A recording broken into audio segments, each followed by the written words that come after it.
January 27th, 2023. A four-star Air Force general sends a memo to the officers under his command. In the memo, the general predicts that the United States will be at war with China by 2025. He tells his officers that they need to prepare by firing a clip at a target while aiming for the head. In other words, get ready because you may need to use those skills sooner than you think.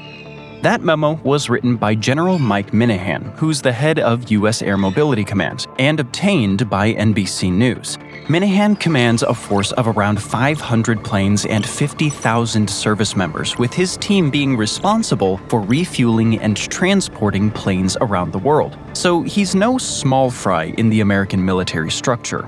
Minihan believes that the Taiwanese and U.S. elections held in 2024 will provide enough of a distraction for Chinese President Xi Jinping to finally launch an attack on Taiwan. And if that attack comes, Minihan believes, the U.S. won't be able to avoid getting dragged into a massive conflict. Now, whether or not you believe the warning Minihan delivers, it's undeniable that tensions are rising between the United States and China. The Taiwan problem still looms heavy on the horizon, with President Xi having noted the likelihood of the reunification of Taiwan and China in his 2024 New Year's address. Perhaps that reunification campaign will be the spark that ignites total war, as Minihan predicts. And if it is, there's just one question to answer. What is America's plan to defeat China in a total war scenario? It's a difficult question to answer, as the plan would undoubtedly be multifaceted and involve several intertwined strategies. But first and foremost, America's success would likely hinge on its navy and the control of a very specific location: the South China Sea. As the name implies, this sea sits to the south of China. It measures 1.423 million square miles, making it one of the largest seas in the world. It's also one of the world's most important trade routes, with approximately $3 trillion of shipborne commerce passing through the sea annually. That trade richness makes control of the sea very attractive to China, which has long claimed that it owns the entirety of the South China Sea. Several other nations disagree, of course, including Vietnam, Malaysia, Brunei, and the Philippines, all of which have coasts that open out into the South China Sea. And those coasts are vital. Under international maritime law, a country has a right to create an exclusive economic zone, or EEZ, within a sea of ocean up to 200 nautical miles from its coast. The rest of the sea or ocean is subject to maritime law. No single nation can control it. Yet China has been attempting to do just that through the development of its 9-dash line. Also called the U-line, the 9-dash line is a visual representation of the amount of the South China Sea it believes it owns. It essentially covers the entire waterway, with the line encompassing several small islands and rocks over which China claims territorial sovereignty. That's where the 200 nautical mile rule comes into play. Each island and rock would have a 200-mile radius around it that essentially allows China to control the South China Sea through the establishment of multiple EEZs. So why should the US focus on controlling the South China Sea if it wants to defeat China in a total war? Not only is China trying to do so right now, but in the event of total war, it would take an even more aggressive stance towards the sea. After all, control not only allows China to disrupt global trade while ensuring it keeps one of its own vital supply chains open, but it also delivers easier access to several countries that could threaten Chinese supremacy. Taiwan, Vietnam, Malaysia, the Philippines, and Brunei would all be at risk of attack. Worse yet for the United States, it would struggle to leverage its relationships with any of these countries to launch attacks of its own if China's navy controls the South China Sea. And there's a huge strategic advantage the US receives if it controls this waterway too. It cuts China off from vital energy sources. Around 2/3 of China's liquefied natural gas or LNG imports pass through the South China Sea, along with 80% of its oil imports.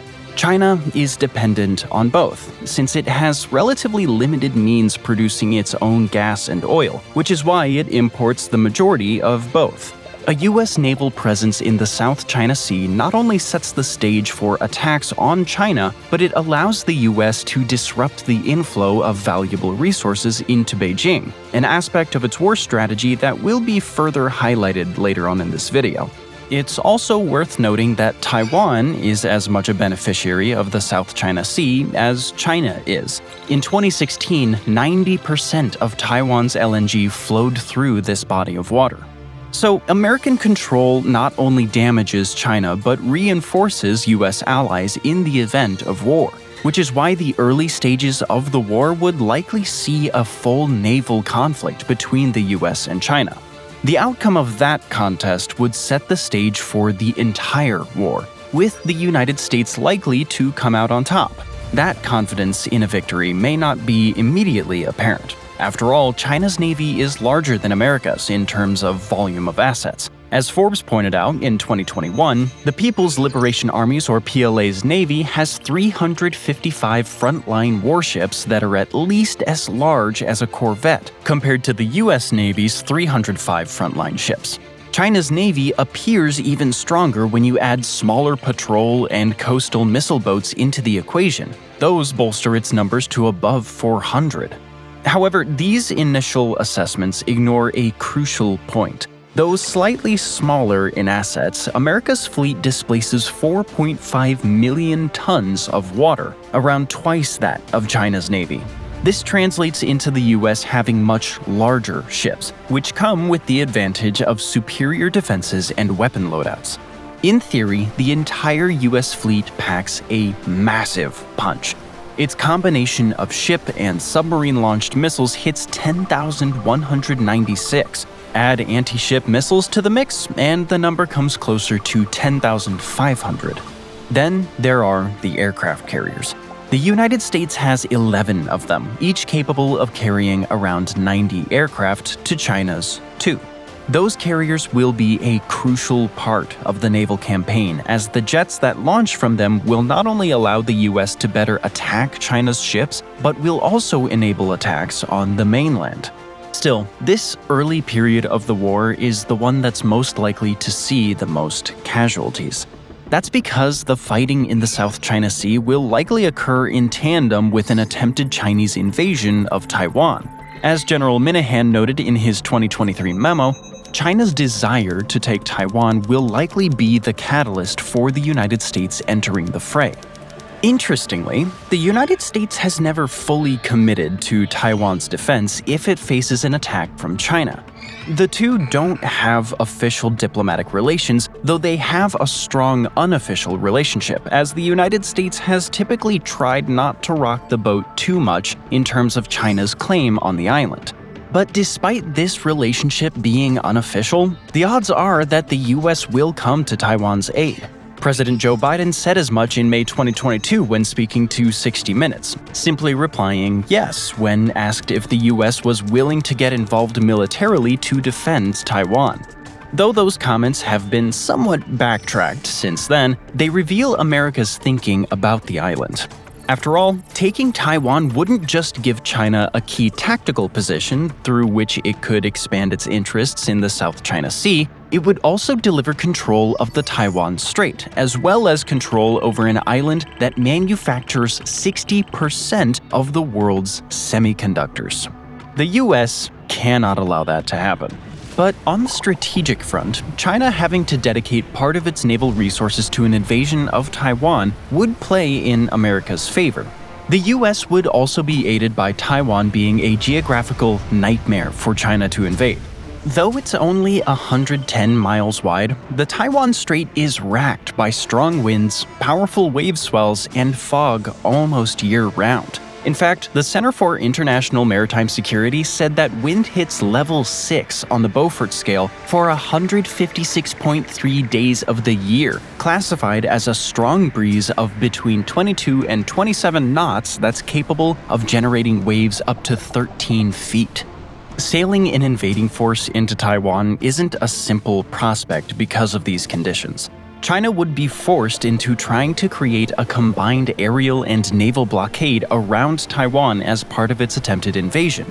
The difficult conditions in the Taiwan Strait would slow its troop transport ships down, making them targets both of Taiwanese missiles and, if the US establishes a presence in the South China Sea, anti-ship missiles launched from both vessels and fighter jets. Even if China can secure a route to Taiwan, it would then face massive problems due to the geography of the island itself. For one, the island has very few deep water ports and beaches that the PLA could use to allow the influx of a large landing force. The Council on Foreign Relations, or CFR, suggests that there are only 7 viable ports, 3 to the west, 2 in the north, and 2 more in the northeast, for China to use. All would likely be destroyed by Taiwan, as well as guarded with underwater mines if the island's leadership believed that China was close to landing troops. As for beaches, CFR notes that Taiwan's east coast is lined by steep cliffs, with the island's major population centers only being accessible via narrow passes through these cliffs. The Taiwanese military would blockade these passes and potentially destroy them if needed, making an invasion from the east practically impossible. That leaves the western beaches, most of which are bordered by shallow waters less than 50 feet deep. Not ideal for landing the large numbers of troops China would need to conduct a full ground invasion. Add the need to keep any troops it lands supplied with adequate resources such as ammunition and medical supplies, and China would likely be drawn into a war of attrition within Taiwan that would benefit America's naval approach. All that isn't to say the United States would have free rein to attack China's navy in the Taiwan Strait. It would still have to handle a significant naval presence in the South China Sea, as well as the possibility of missiles being fired at its ships from China's mainland. There's also the issue of China's man-made islands in the South China Sea to consider. In March 2022, The Guardian reported that the PLA had fully militarized a trio of islands in the sea, equipping them with anti-aircraft and anti-ship missile systems, both of which might be used to attack America's navy, as well as fighter jets, jamming equipment, and lasers. These islands are all close to the Spratly Islands, which is a collection of around 150 rocks and small islands nestled between Vietnam and the Philippines, and they provide China with extended attacking abilities in the South China Sea. So while a portion of China's navy would be dedicated to the assault on Taiwan, a portion of the US Navy would have to deal with these islands. Still, the odds are high that the US would come out on top. That's at least according to Naval News, which reported on a war game simulating a Chinese invasion of Taiwan that the Center for Strategic and International Studies, or CSIS, ran in January of 2023. That war game, which was simulated to play out in 2026, resulted in China losing around 90% of its amphibious fleet, including 160 aircraft and 52 surface warships. By contrast, the United States would lose a pair of aircraft carriers, up to 20 warships, and between 200 and 400 planes. Both sides would experience heavy casualties during the fighting, with over 10,000 for China and more than 3,000 for the US, but it would be America that came out on top. But while that covers the initial naval strategy the US would be likely to employ, it also has another major weapon in its armory: its military bases. If you've watched any of our other videos, you might know that the United States has 750 military bases in 80 countries around the world. These bases are representative of America's approach to exerting its global influence. Rather than trying to conquer and colonize other countries, as practically every empire has in the past, the US tries to forge alliances with as many nations as possible while also subtly making them reliant on America's military presence. That approach will benefit it greatly in a war with China. To be a bit more specific, the United States has invested heavily in setting up military bases around China. Japan alone is home to 120 of these bases, which combine to host 53,713 US troops. South Korea isn't too far behind. It has 73 bases and 26,414 installed troops. There's also Australia with 7 bases and 1,085 troops, along with a base in Guam and another in the Marshall Islands. Even closer to China are the bases it's in the process of setting up in the Philippines. In April of 2023, the U.S. Department of Defense published a press release covering America's Enhanced Defense Cooperation Agreement with the Philippines. That agreement will include the construction of 4 new sites: Lalo Airport in Cagayan, Naval Base Camilo Ocias in Santa Ana, Balabac Island in Palawan, and Camp Melchor de la Cruz in Gamu, that collectively provide the U.S. with a greater military presence in the South China Sea. These bases will be vital to America's war plan. For instance, the Japanese bases would not only allow the U.S. to funnel troops, ships, and planes into the South China Sea, but could also enable it to build a naval blockade in the Pacific to protect itself. After all, China may consider sending some of its 61-strong fleet of submarines to the United States to launch attacks on the American mainland. Even if it doesn't get that far, it could still attack Guam, the Marshall Islands, or the bases in Japan and South Korea with missiles and naval warfare. The US would counter this by establishing a through line between itself and Japan, allowing it to consistently funnel troops toward China. Combined with the naval engagements in the South China Sea and the Taiwan Strait, it would likely stretch China's navy so thin that it's unable to handle what would ultimately be a combined attack from multiple fronts. China will likely be able to damage some American bases with its missiles, but the US would prove equally adept at defending those bases while pushing China back. The odds are that these bases would serve to help the US pen China's navy into the South China Sea, in addition to serving as a barrier guarding the Pacific Ocean that would prevent China from launching a concerted attack on the American mainland. We also can't underestimate the importance of American bases outside the Pacific. Take its bases in Kuwait and Saudi Arabia, for example. Though small, the combined 20 bases only host about 2,500 troops. They give the US the ability to work within the Persian Gulf. Around half of the oil China buys moves through the Persian Gulf, with most of it coming from Saudi Arabia. It's possible that the US could convince Saudi Arabia to limit supplies to China, causing further damage to its industry and infrastructure, though this would be no easy task. After all, China is Saudi Arabia's biggest oil client. To convince the country to cut off a lucrative relationship would require the US to recommit to a stronger relationship with Saudi Arabia. That may include taking a more active approach to Saudi security interests, including approving more weapons sales. Perhaps this would be a long shot, but it's an example of how America might try to leverage its bases in other countries to impact China outside of directly involving them in the war. Even a small agreement, such as a sanction on Saudi oil to China, could cause issues for Beijing.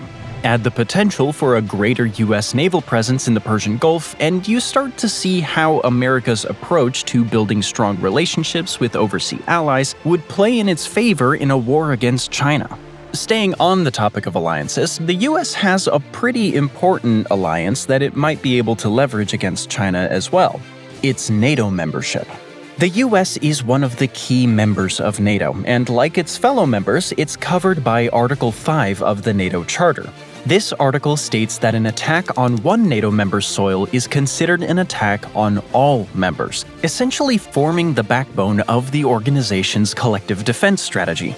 There are 2 ways the US could leverage its NATO membership against China.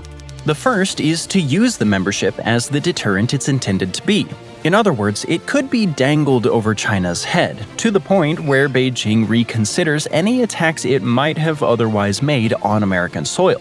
Crucially, that would prevent China from attacking the American mainland, though it's important to point out here that this wouldn't protect the country's overseas bases. While each base is controlled by the US military, the land on which it stands is the sovereign territory of the host country. So, an attack on one of America's many bases in Osaka, for example, would not trigger Article 5 of the NATO Charter. Still, having that deterrent in place would further pen China into a naval war focused on the South China Sea. The second use comes into play if China attacks the US. Article 5 is triggered, and China suddenly finds itself facing a war with 32 countries, including the United States. The majority of these are European countries, with their collective commitment to the cause potentially being useful in forcing China to deal with a war on two fronts. While the US attacks via the Indo-Pacific with the help of its partners there, its European allies could launch naval attacks from the west by sailing through the Southern Ocean and Indian Ocean to reach China. That route would lead to these allies reaching countries like Australia, Indonesia, and Malaysia before heading into the South China Sea, all either American allies or countries that have grievances with China and would thus be more likely to help. So, the triggering of Article 5 could have the same result as a Chinese decision to not attack the US mainland at all. It still gets penned into the South China Sea. Only with Article 5 triggered, it faces a combined naval force that would overwhelm its ships even quicker. Of course, the counterpoint to this is that China has alliances of its own. It might call upon North Korea, Russia, and Iran to fight on its behalf, which could in turn trigger a world war. That's a risk the US would have to take if it's attacked on its mainland. Frankly, it would be a near inevitability, with the only way out being if China's allies choose not to come to its defense for fear of facing retribution from the combined NATO forces. So let's assume for now that China is alone in its fight. Regardless of whether NATO comes into the battle or not, the next facet of America's strategy would focus on the industrial side of the war. It'll need to keep weapons and equipment flowing to sustain a prolonged campaign against China. That could be a problem. CSIS makes this clear in its examination of the results of several war games it's run that focused on a major regional conflict between the US and China. It found that America's use of munitions in this war, quote, would likely exceed the current stockpiles of the US Department of Defense, end quote, with the country's long-range precision-guided missiles being at risk.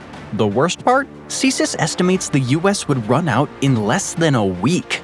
The report, which was published in 2022, claims that America's current industrial base lacks the surge capacity to sustain a major war. In other words, while the US has extensive munition stockpiles, it doesn't have the industrial agreements in place to consistently replenish those stockpiles if they're depleted. China, on the other hand, may have that capacity. As Foreign Policy noted in July of 2022, China is acquiring high-end weapons systems at a rate between 5 and 6 times higher than the US. Much of this comes down to the country's manufacturing base, which is state-owned and would go into overdrive in the event of war with the US. A specific issue CSIS highlights comes from long-range anti-ship missiles. In its war game simulations, the US expends 450 of these missiles in the first week of a conflict centered around Taiwan. That exhausts the entire American inventory, with the problem being compounded by the fact that it takes 2 years to produce one of these missiles. Given that the US only ordered 88 of them in its 2023 budget, the shortfall would come fast, and it would affect America's prospects in a long-term war. The US strategy of barricading China's navy in the South China Sea would be one of the strategies it uses to overcome this problem. Yes, the US would still experience the shortfall, but by preventing oil, gas, and supplies from reaching China, it would also severely slow down Beijing's production capabilities. That alone might not be enough, with America also having to focus on increasing production to keep its ships and planes stocked. An expensive prospect, and one that would require preparation now to ensure the US is ready for war in the future.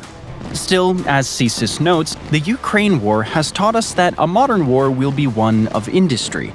Outlasting the opponent by simply having more weapons and the capacity to replenish used munitions will be key. Enhancing domestic production, slowing down Chinese production, and possibly working with NATO allies to maintain stock levels for a longer period would all be keys to an American victory. Now, let's assume that the plan has worked in America's favor so far. It successfully takes the South China Sea and Taiwan Strait, defending Taiwan in the process, and has established a naval barricade around China with the help of its Indo-Pacific and NATO allies. China, unable to convince Russia, North Korea, and Iran to battle against the combined might of the NATO and Indo-Pacific forces, is left with a choice: surrender or keep fighting. Let's postulate again that Xi chooses to keep fighting. After all, 2017 saw him proclaim that, quote, "No one should expect us to swallow the bitter fruit that is harmful to our sovereignty, security, or development interests," end quote. In other words, surrender isn't on the cards because Xi won't allow anybody but himself to control China. So, he prepares for the American forces to invade. What geographical challenges would the US face in this arena? First of all, a land-based invasion is likely out of the question. The only potentially friendly nations bordering China are India and Vietnam. Neither may want to allow their land to be used by American forces to launch a concerted invasion of the Chinese mainland, likely leaving the US to launch a coastal invasion via the South and East China Seas. The latter assumes the US has safe passage afforded by its alliance with South Korea and that North Korea isn't actively trying to prevent the US Navy from getting through.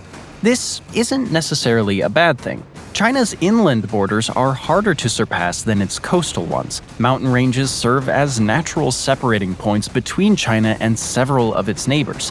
These ranges include the Himalayas, along which the line of actual control runs and through which the US would have to navigate if it wanted to invade via India. China's 370-mile border with Pakistan contains the Karakoram Mountains, which represent one of the world's tallest ranges. There's also the Tian Shan Range, which runs across the border between China, Kazakhstan, and Kyrgyzstan to consider.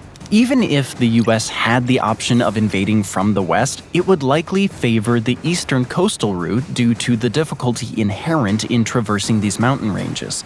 It's also notable that 60% of China's population lives in 22% of its territory, with the majority of major population centers being in a 600-mile-wide band running along the eastern and southern coasts. This includes Beijing, which sits to the northeast. The US would aim to secure a through line via the coast, with Beijing being the priority target. It would face bombardment from the PLA's Coastal Defense Missile Force, or CDMF. Serving as China's main defense against coastal invasion, the CDMF maintains an array of anti-ship cruise missile systems, which fire both short and medium-range missiles. However, a protracted campaign in the South China Sea may have exhausted the medium-range missiles China has available, leaving it to rely on short-range missiles to slow the American advance. China may also try to rely on coastal artillery to cause some damage. Though these outdated systems have largely been replaced by missile launching systems by the PLA, according to Air University, Beijing may choose to reinstall them just to give itself some extra defenses. Add anti-aircraft artillery and radar systems to the mix, and China has a capable, though certainly not overpowering, coastal defense.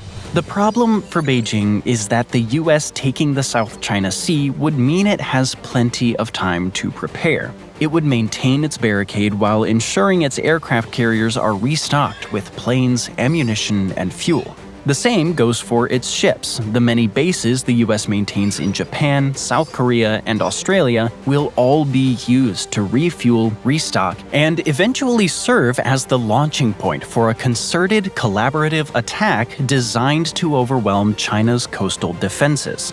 Assuming that the attack works, the US could start funneling troops onto the Chinese mainland. However, it would likely try to avoid a straight ground fight with the PLA. Though America's soldiers will likely be better equipped than China's infantry, they'd still have to face an army that outnumbers them by around 707,000 active members. Even adding reservists into both armies would lead to the PLA having over 2.5 million soldiers to America's just north of 2 million. Far from impossible odds, but the US will also be in a position where it doesn't need to engage in a straight-ahead ground war. More likely is that it will focus on taking out China's coastal defenses so it can station its aircraft carriers off the coast and within range of Beijing. From there, the US Air Force will coordinate with troops on the ground to take out Chinese military targets, clearing the path for ground forces to advance. Already weakened by the naval battle, in which it deployed aircraft to try and combat the US Air Force, China finds that its infantry isn't capable of stopping the American attack. Still, there's one trump card that President Xi would have up his sleeve: The nuclear option. China is believed to have the fastest-growing nuclear weapons arsenal in the world, with current estimates suggesting that it has 500 nukes in stock, with more on the way. The U.S. Department of Defense believes it may have as many as 1,000 by 2030 and will have developed a stockpile of 1,500 by 2035. That would put it on parity with the United States, which has 1,419 strategically deployed warheads according to the Arms Control Association. The final question is simple. Would President Xi use those nuclear weapons if he believed China was about to be overrun by the United States? It's tough to say without a doubt. As the U.S. Naval Institute points out, China has repeatedly claimed that it will never be the first country to use nuclear weapons in a conflict. That would suggest that as long as the U.S. sticks to conventional weapons, and it would have no reason not to if the war goes according to plan, then she wouldn't press the button. Still, it would be a mistake to assume that she will stick to this policy in a crisis.